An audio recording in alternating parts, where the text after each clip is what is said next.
Do not be conformed to the pattern of the world, but be transformed by the renewing of your mind. Now, I'll say this again because I say it every time. I'm going to say it again for you. It says renewing of your mind, not the removal of your mind. All right? Important safety tip. All right? Do not disconnect your brain when you come into the doors of the church. Right? Don't do that.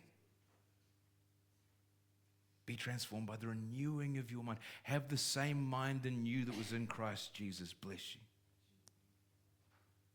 Study to show yourself approved, a workman unto God who is not ashamed, but is rightly able to divide the word of truth.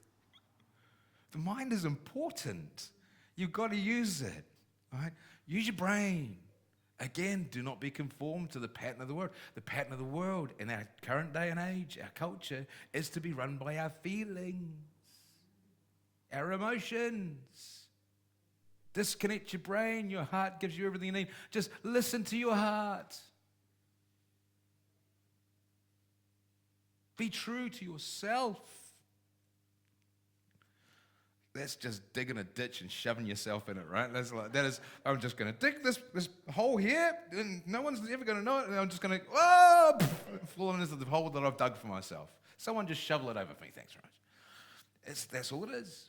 The pattern of the world. No, you've got to use your mind. Got to think, critically engage, study, understand.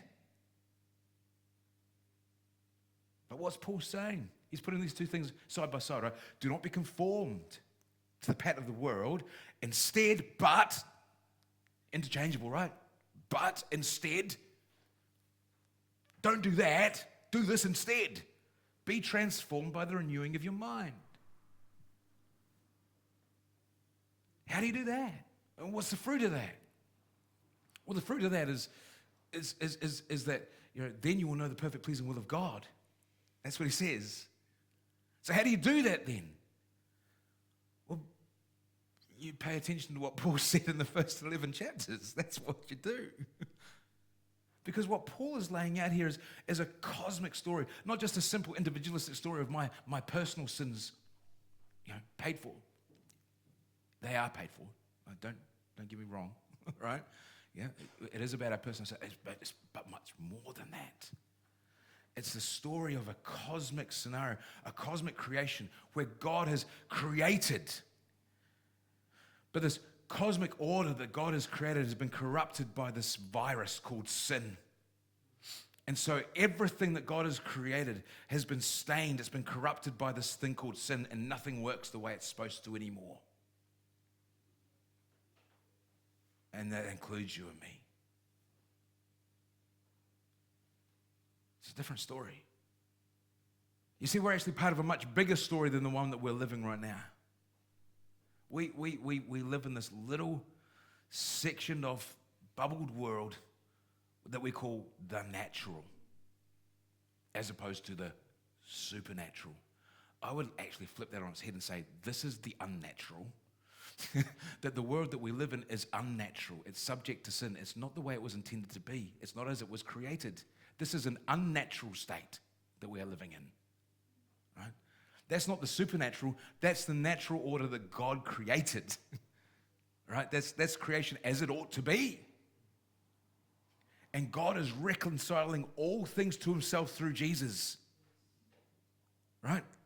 So that this division, this fracture that has run right through the reality of the creation that God has made, this fracture that has resulted in these little compartments where we think of the natural and the supernatural, God is taking those fractures and he's repairing it all. He's reconciling it all to himself in Christ. So that there is coming a day when all of creation will be restored to its proper operating principle, where everything will work in the way it was intended to, designed for the purpose for which it was made, and we will be included in that. We will no longer see our lives, our reality, in sectioned off little neat compartments. We will see the totality of it as a whole, as God has ordered it. Do not be conformed to the pattern of the world.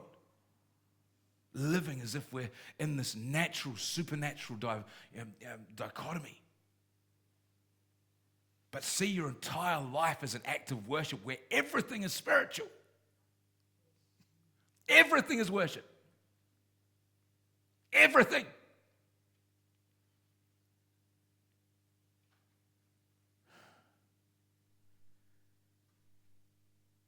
And let that truth transform your life so that we now live an ordered life, in that we live in the light of the truth of who God is and what He has created and who He has created us to be. And we live now, even though we experience just a little, even though we see through the glass darkly, we live now in the light of the truth that we don't yet see in full. Don't be conformed to the pattern of the world, but be transformed by the renewing of your mind. Live in the light of the fullness of the truth of who God is and what He has made and your place in it. Then you'll know the perfect, pleasing will of God, because you will understand the order with which He has created things. You won't need to stand there waiting for God to miraculously skywrite His will across the sky with a jet plane and lines, chemtrails and stuff.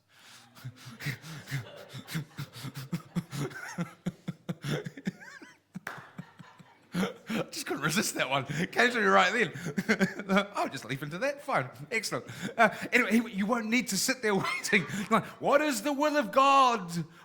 God, speak to me. What am I to do? You won't need to wait for that kind of a revelation, because you know the pattern. You know the order. You know the principles. You know the truth of the reality that He's made. And you walk in it. Because everything's worship. And you live it as worship.